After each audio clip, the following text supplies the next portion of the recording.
Welcome to our website, Empowering Trans Folks. Our goals are to increase awareness of the challenges faced by BIPOC Trans MAC Plus folks, provide information and resources on HIV prevention and treatment, and advocate for the needs of marginalized groups. The BIPOC Trans MAC Plus community faces unique intersectional stigma that is frequently overlooked. Stigmatization leads to a variety of adverse mental, physical, and social health outcomes. It often leaves individuals feeling alone, depressed, and reluctant to seek medical intervention. On our website, we highlight and address this challenge and its systemic contributors. One of the real-life implications of stigma is the disproportionate level at which the BIPOC Trans MAC Plus community is affected by HIV and AIDS due to the inaccessibility of prevention and treatment services. It is our goal to bring awareness to and help tackle the inequity.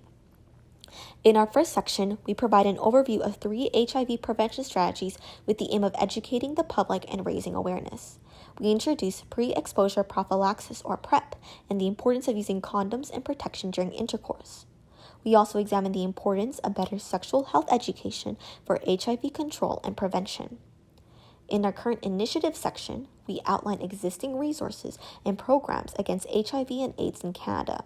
We are aware of how each individual's experience with healthcare is informed by their unique identity, and we therefore aim to bring attention to initiatives that cater to specific racial and gender communities. We have compiled information on 2S LGBTQIA+ friendly clinics, HIV agencies targeting various racial groups, and programs to help reduce the cost of PrEP. Our goal is to connect BIPOC Trans MAC Plus folks with the accessible, inclusive, and gender-affirming care they deserve. The BIPOC-specific agencies we highlight include OAS, Two-Spirited People of the First Nations, APAA, Black CAP, ACAS, and ASAP. OAS and Two-Spirited People of the First Nations respectively provide anonymous HIV testing and prevention education for Indigenous Trans MAC Plus and Two-Spirited individuals. As such, both contribute to comprehensive HIV prevention and timely care within Indigenous communities. For the African, Caribbean, and Black, or ACB community, we recommend APAA and Black CAP. Both provide outreach and prevention programs that focus on reducing HIV stigma in the GBMSM and 2S LGBTQIA+ communities through culturally relevant education. Finally, ACAS and ASAP are directed towards East, Southeast, and South Asian communities in Toronto. Both organizations provide important services and education in accessible ways, such as through lighthearted but informative YouTube videos, which we have embedded in our website. Our project also identifies gaps and inequities that continue to impact marginalized groups. Our recommendations section specifically aims to advocate for Trans MAC Plus and BIPOC populations.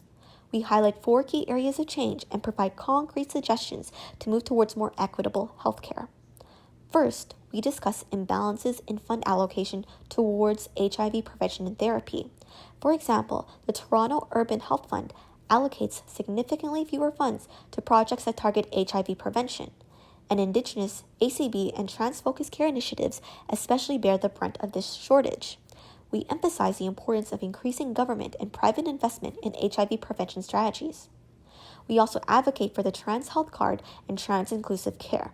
The Trans Health Card is an important stride towards more equitable and accessible care, as identification used to only validate an individual's legal name and gender assigned at birth, thereby failing to respect trans identity and creating traumatic experiences. In a similar vein, overall trans-inclusive, gender-affirming healthcare is critical for better HIV prevention and requires many different strategies, one of which is coverage for transition surgery and hormone therapy. Finally, we assess the importance of access to same-race healthcare in BIPOC-run HIV clinics. The current underrepresentation of BIPOC workers in medical systems contribute to the disproportionate burden of HIV and AIDS borne by racialized groups. Addressing this gap requires policy changes in medical school admission, residency training, hiring practices, etc., as well as targeted subsidies and funding. To summarize, BIPOC Trans MAC Plus folks face intersectional marginalization. Our website addresses the repercussions of stigma, the importance of comprehensive HIV prevention, current initiatives, and further recommendations and areas for change. We hope to continue to perpetuate awareness and advocate for the needs of Trans MAC Plus folks.